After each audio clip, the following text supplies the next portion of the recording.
इचलकरंजी शहरातील कारखान्यांचे प्रोसेसचे पाणी पंचगंगा नदीत सोडत असल्याच्या निषेधार्थ आंदोलन अंकुशने कुरुंदवाड नगरपालिकेसमोर बेमुदत आंदोलन सुरू केले होते।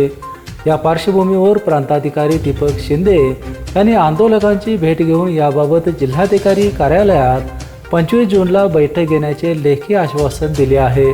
त्यामुळे अंकुशने आंदोलन थांबवले आहे। प्रांताधिकारी दीपक शिंदे, तहसीलदार अनिल कुमार हेळकर आणि पोलीस निरीक्षक संतोष माने यांनी काही वेळापूर्वी आंदोलकांची भेट घेतली।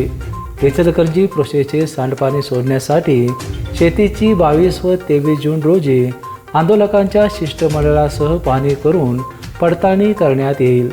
त्यानंतर 25 जूनला जिल्हाधिकारी कार्यालयात आंदोलक, प्रोसेसधारक, महापालिका यांची संयुक्त बैठक घेण्याचे लेखी आश्वासनाचे पत्र प्रांताधिकारी शिंदे यांनी अंकुशचे प्रमुख धनाजी चिडमंगे यांना दिले। त्यामुळे अंकुशने बेमुदत आंदोलन मागे घेतले आहे।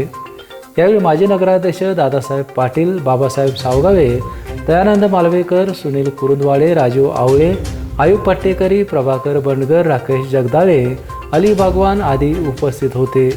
पेपेंसाठी कुरुंदवाडहून उमेश माळगे।